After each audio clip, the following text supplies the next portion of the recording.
Hi mayam, mayam aina ngasi se aise 18-hour fasting su loire ado aina ngasi se dum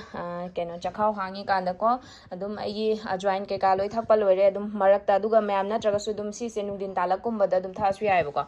ado ai hojiki je lunch loire ga dum evening swai da dum thasu ya budi ai nungdin afternoon adum laidana ko ado shu aina keno ayuk to ina thakke haidi ai lunch tawdri ba ko pung budi thenge ado sumain tawra semge tawbani mayam thabi khar leire haikru se ai se manga mukni ada ina maru do lauthoga ne tawre dai champra sumaina champra mapung kitang chawi ai gido adu maku phajana khok to e dai sing sumaina macha sumaina to kitang hape adai black pepper sumaina khara hapani adu asina Himalayan pink salt ne adu ma'am Himalayan pink salt se adum season na ba hona biu rock salt je ko adu na traga su laitraga na hoi laitraga budi adum thum khara hapo na traga su ama kala namak to adu kitang hapasu yam nungai bane ba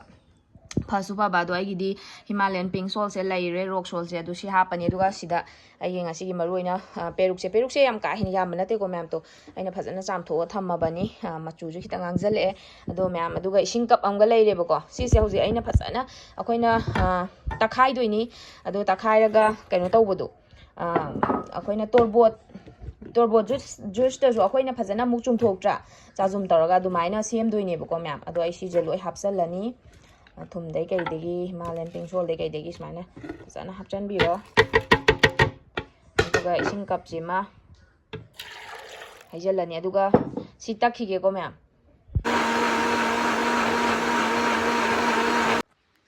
chumtho asi ma'am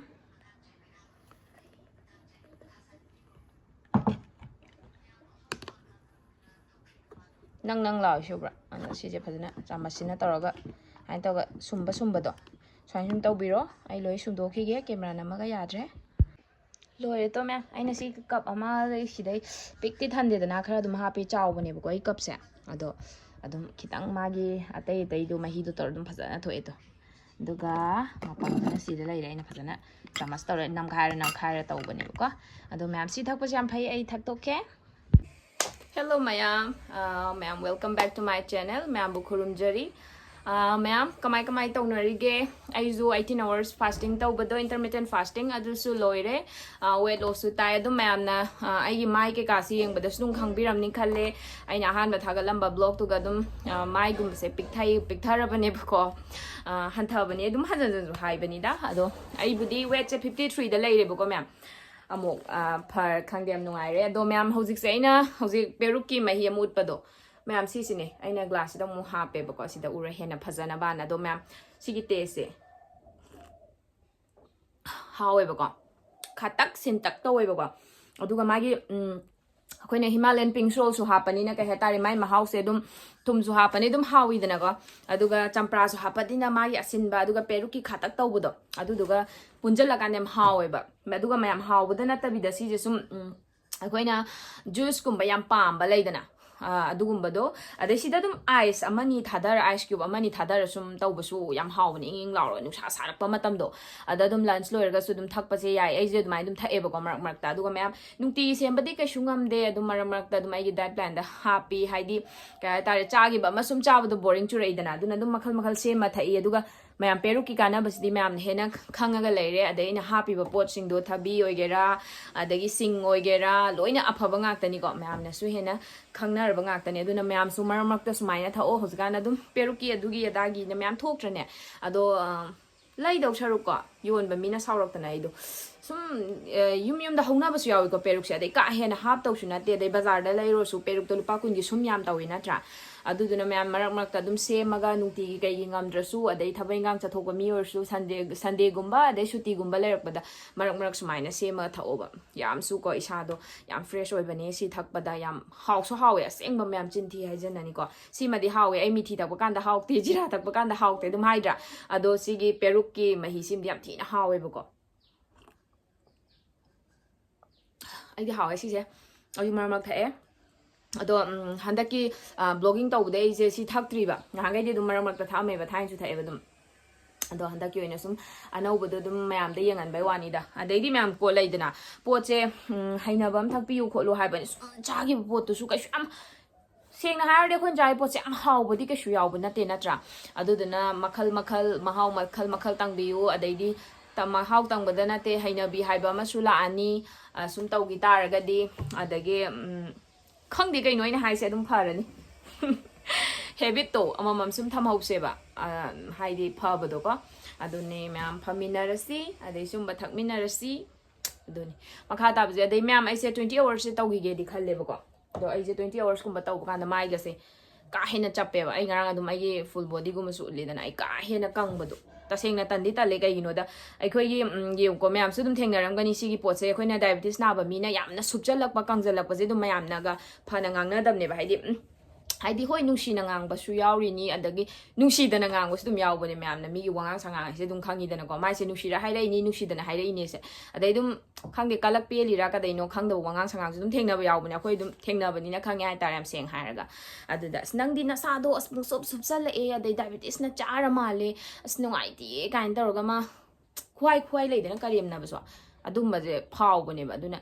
yang se ka hena kanga su talle aduna isa se am fit oiba pame ba ko yang ka hena subjan bu su pam da bane ba adai mi khara dum yaw rei do ai diabetes da isa se ka hena sungjal le do kitang weight gumba gen to ba pame khole ka hainai do dugi ne ba myam ko sum thawai do i cham na yang do kang boi di phaba du na tabi da ana ba myawra kang ba sida mi sina bab se dum phada phaba su dum yaw bani hoi nungsi na nungai ta da na haibira ku sum am ama yawi ko ai ge mi na nang na yang do kang malle nang na adu to da to haiba so aduni da myam aduna kaya ta yam ka hena kang basu sum talle ba fit oininge aduga myam ai gi oina di hojik to adum ai gym chat gera ade yoga tawgera ma tawgera adum muscle gumba tight oina ba khona ba puk nung adu da do adum hana khara noiram bani na puk gumba dum photo khara dum lawe ba ko isa tai da kang ta su dum puk ta di kitang photo law do adum ma do lai ba adum ma do phasana muscle do tight oina ba phasana sana ba di hoba yare kai gino da ai gi oina di hana thain de gi tawra bani na dai che dum hojik che kem tai sa da sonda ba patha ba do laitre ba ko aduga mayam da ina haiduna hojik je nauna ai diet plan se follow to boy tardi tawginu haiduna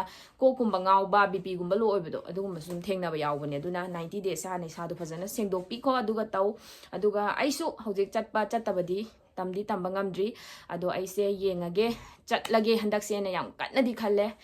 kaino september lakpo sidagi ai chatke body se phajana same ge khalle ado aina tawri sibudi ma'am ai di hana tawkhrabani na ngambagi ne ko hojik aingoda ko ngaubi adu da kem tawram de ba aduga thaina tawbudo dai tawbudo de ai ngau khiba ko ado hojik ai kem tawdre sum haina bi oire chak dumam tang chawadu su yam hainare ma'am aduni ado ma'am adum chatlasu dum ma'am da nukti gi ai gi nukti gi oiba thagat chabani na adum urani ko in chatpado aduni akhoi su kai ha tare mayam atai atopa dawna normal oina adum phajana hingsi adagi di weight loss tawning ba sing na su weight loss ka do phajana tawdana dress ka phajana set tana khotana tawsi I should dress it silly get amdra baneba ko no ingai matam du da t-shirt oversize t-shirt ang gali chaw chaw edum leram baneba ado shu weight loss tawr padagi ai na pamjaba puri phirol ga je dum khara set pa phangak pa se sham nungai eduna myam su kitang noiba mina su kitang kai haidino adum taw biro dai che ko adum phamina rasi adai di myam kar chaba oiro ama oiro ai dum nungti gi chaba ya bra du taw bra hai lo yai ba ko adoisu chagi ba ma cha do sharuk aina makhal ulidana aina udli ba sing do ai chara ba ngak tane ba adumai dum makhal mathel sanara thaw chaw ba aduga aina mahi thakpa da bo haibani ayuk tum hawalak pa thakoina chakhau hai kanda phai hairi ba pot sidi thama phajana sizinago thani phajana sizinago nukti gi lep tabida gumba haibani ba adumba am thakradi nungdin gi akoina day time leiba oiro adagi lunch oiro dinner oiro makhal mathel do dum chaba thakpa se adum yai ba chagi ba masum chaba do talidana adai cart to sum yen thongba daga zero oil daga ina chicken thongba zero oil daga utpa do adum bada sum hapaga chaba yare adagi kaino kamphoi ga chai raga adagi chia se chaptana flax se chaptana apple ga do haptana khotana dum hauna semaga makhal nong mana thabi ga chani nong mana apple ga chani leidana apple do masung ani de hindi hen char gum si ko diabetes leiba mi ge do weight loss tawba mi na de dum mapum ma chathok piu ka shukai de adumai tawrase ma'am duni ai su si thakpa loishalage ma'am aduga dum makha ta bo charake ko ma'am haiba ma muka hori ni haiba ai 20 hour fasting do ai ngasi se fasting tawdre ba ko pung ama bok taw share tawmane tawdi tawdre ai je ai cinnamon tea amana dum kai han gre ai si hujik peruk thai se cinnamon tea amdi thakhrabane bako cinnamon white tea do ado akoina haida aina haidra sangom thak adi adum fasting chingdena ado aigi do adum adugi cinnamon tea do na adum kahen grai se lunch ti chadri pung di ayo report ne bako aduni aduga mayam 20 hours se se tawbe ai tawda bai ngamadi tawge na khalle yengasi ado 20 hours tawbuda dum kg da dum numi mangani tawbuda dum kg ani mukte dum irai lain hanthani bako aduga aigi aina pami bai weight 50 da thambado thamgena mayam mang utken khanbado adu soidana ngamani na khalle mayam duna huziki peruk ki se weight loss hoigera diabetes hoigera dum thakto o sigi peruk drinks se mayam adum phaminarasi ko मैं मैं breakfast सेमगे अदो अने Apple से मसुंग अनि थंगिनी स्माइना मचा मचा तौरे दुगा कर्ड सिसु ngarang dang amu loigidana aina ngarang dang sembani adoni duga sina flaxseed powder leire ko ado ma'am mina kyam chage nangi curd तो काय हंगक पयावे अदो सिसे अमा खoi लुपानी फुपि बा मा thoidana ko 200 gram gira kanum oibado ado adudugi adu ma chaba dum yaeba ko nongmada ado aina chaba se dum adu makti kashu yauba ngamdi ai kashu am chade do सिटेंको से अदुगी दुगा दु मानरंगनी बखले सु यौदे अदो अदुम ngamjabi da chawo mi do khara chagan da blaidana yambo yamalle chamas manga taruk tuni yare ba aduda mana flax seeds to ani hapani okai biro hana su hakra bani da si sing se do myam yeng da sing na som yeng jasano haina hapkalakani de ege apple hapchalage हाउरनी apple नत्रगा थबी अदे स्माइना सुम चाबको अंदगी सिदगा को canoe दो कंफोइगा दो अमानी तक तक जाइसल दे हम हाउबने दे स्ट्रॉबेरी गा लेबा मतम द सुम हापदो दु सम हाउबनी मैम सुम हाउनबा अदे इसा दसु सोइदबा मवंग द खोइना सुम सेम साजरा चाबे मवंग दुनी दा इना मैम दो चैसे आई सक्ति उलरोगी हम त जागे सन हावा मैम चा थोके गया एप्पल सिना मोयन जो हाउरे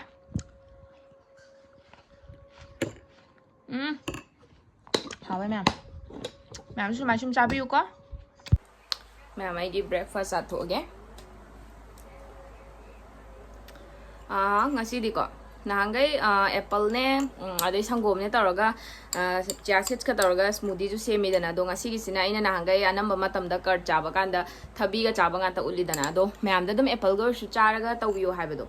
apple sina di hena hawi ba thabi da gi di ko kai you know da apple gi masagi kitang thum tak tawbudo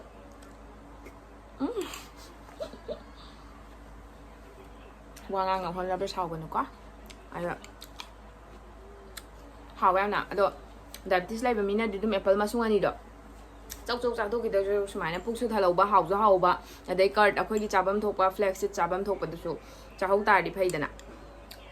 sika do haw do na ba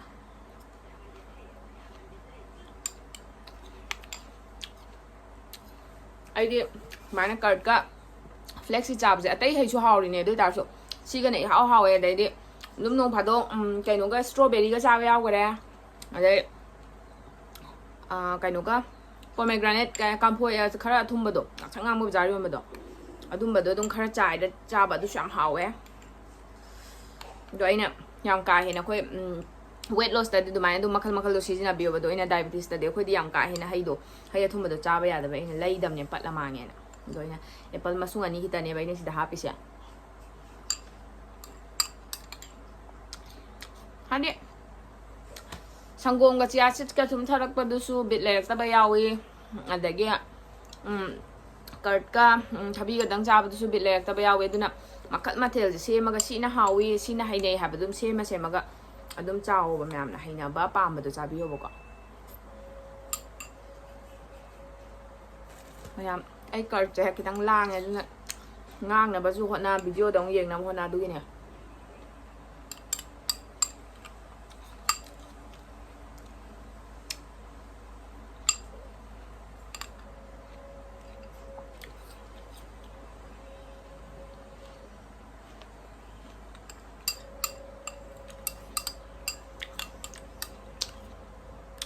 hỏi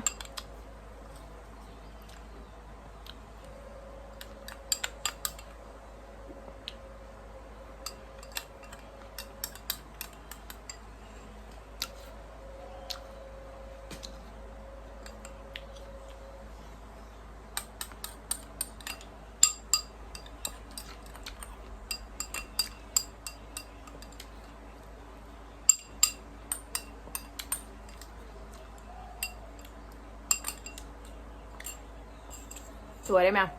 ꯑꯗꯣ ꯃꯌꯥꯝ ꯑꯩꯅ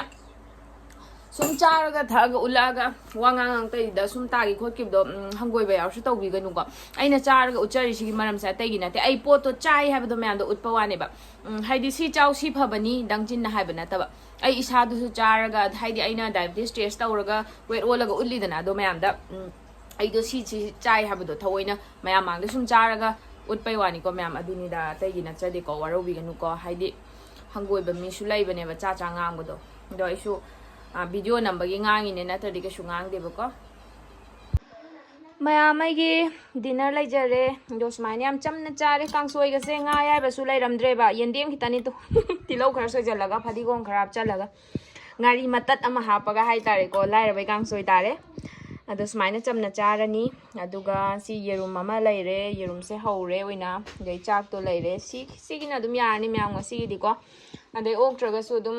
ꯊꯕꯤꯒꯨꯝꯕ ꯀꯩꯒꯨꯝꯕ ꯑꯗꯨꯝ ꯈꯔ ꯍꯥꯞꯆꯜꯂꯒ ꯆꯥꯔꯒꯦ ꯑꯗꯣ ꯃꯌꯥꯝ ꯉꯁꯤꯒꯤꯗꯤ ꯚꯤꯗꯤꯑꯣꯁꯦ ꯃꯇꯥꯡꯁꯤꯗ ꯂꯣꯏꯁꯜꯂꯒꯦ ꯑꯗꯨꯒ ꯀꯩꯅꯣ ꯇꯧꯕꯤꯌꯣ ꯍꯌꯦꯡꯗꯒꯤꯗꯤ ꯑꯗꯨꯝ ꯑꯅꯧꯕ ꯑꯇꯣꯞꯄ ꯀꯩꯀꯩ ꯀꯥꯟꯅꯕ ꯀꯃꯥꯏꯅ ꯇꯧꯕ ꯑꯩ ꯑꯗꯨꯝ ꯕ꯭ꯂꯣꯛ ꯍꯥꯞꯆꯔꯛꯀꯦ ꯃꯌꯥꯝ ꯉꯁꯤꯒꯤꯗꯤ ꯒꯨꯗ ꯅꯥꯏꯠ ꯑꯣꯏꯔꯒꯦ ꯃꯌꯥꯝ ꯒꯨꯗ ꯅꯥꯏꯠ ꯃꯩꯁꯨ ꯃꯨꯠꯈ꯭ꯔꯦ ꯃꯌꯥꯝ ꯗꯤꯅꯔꯁꯦ ꯑꯗꯣ ꯑꯩꯒꯤꯁꯦ ꯌꯦꯟꯗꯦꯝ ꯀꯥꯡꯁꯣꯏ ꯑꯃ ꯂꯩꯔꯦ ꯑꯩ ꯀꯩꯝ ꯍꯥꯞꯇꯦ ꯑꯂꯨꯗꯩ ꯀꯩꯗꯒꯤ ꯀꯩꯁꯨꯁꯨ ꯂꯩꯔꯝꯗ꯭ꯔꯦ ꯉꯥ ꯌꯥꯏꯕꯐꯧ ꯍꯦꯛ ꯍꯥꯞꯇ꯭ꯔꯦ ꯑꯗꯨꯅꯤ ꯉꯥꯔꯤ ꯃꯇꯠ ꯑꯃ ꯍꯥꯞꯄ ꯑꯗꯨꯝ ꯊꯣꯡꯖꯜꯂꯦ ꯅꯣꯡꯃꯒꯤ ꯌꯥꯅꯕ ꯃꯌꯥꯝ ꯀꯣ ꯑꯗꯩ ꯌꯦꯔꯨꯝ ꯑꯃ ꯍꯧꯔꯦ ꯑꯗꯒꯤ ꯑꯩ ꯆꯥꯛ ꯆꯥꯛꯗꯨꯝꯗꯣ ꯂꯩꯔꯦ ꯇꯥꯗꯤ ꯇꯥꯁꯟꯗ꯭ꯔꯦ ꯑꯗꯨꯒ ꯊꯕꯤ ꯈꯔ ꯇꯧꯔꯒ ꯁꯨꯃꯥꯏꯅ ꯑꯗꯨꯝ ꯄꯦꯁꯟ ꯐ꯭ꯔꯨꯏꯠꯁꯦ ꯃꯌꯥꯝ ꯑꯗꯨꯝ ꯐꯕꯅꯦ ꯑꯗꯨꯝ ꯈꯔ ꯆꯥꯕꯤꯌꯣ ꯑꯗꯣ ꯁꯤꯅꯤ ꯃꯌꯥꯝ ꯑꯩꯒꯤ ꯉꯁꯤꯒꯤ ꯗꯤꯅꯔ ꯆꯥꯊꯣꯛꯈꯤꯒꯦ ꯃꯩꯁꯨ ꯃꯨꯠꯂꯦ ꯑꯗꯣ ꯃꯌꯥꯝ ꯍꯌꯦꯡ ꯑꯃꯨꯛ ꯃꯌꯥꯝꯗ ꯀꯥꯟꯅꯕ ꯑꯇꯩ ꯑꯇꯣꯞꯄ ꯑꯅꯧꯕ ꯑꯗꯨꯝ ꯑꯩ ꯍꯥꯞꯆꯔꯛꯀꯦ ꯁꯦꯝꯖꯔꯛꯀꯦ ꯑꯗꯣ ꯃꯌꯥꯝ ꯑꯗꯨꯝ ꯅꯨꯡꯁꯤꯕꯤꯌꯣ ꯁꯕꯁꯀ꯭ꯔꯥꯏꯕ ꯇꯧꯗ꯭ꯔꯤꯕꯁꯤꯡꯅꯁꯨ ꯇꯧꯁꯤꯟꯕꯤꯌꯣ ꯂꯥꯏꯛ ꯀꯃꯦꯟ ꯁꯤꯌꯔꯒꯨꯝꯕꯁꯨ ꯈꯔ ꯇꯧꯕꯤꯔꯝꯃꯣ ꯃꯌꯥꯝ ꯑꯗꯨꯗꯤ ꯃꯌꯥꯝ ꯉꯁꯤꯒꯤꯗꯤ ꯒꯨꯗ ꯅꯥꯏꯠ ꯑꯣꯏꯔꯒꯦ ꯃꯌꯥꯝ ꯒꯨꯗ ꯅꯥꯏꯠ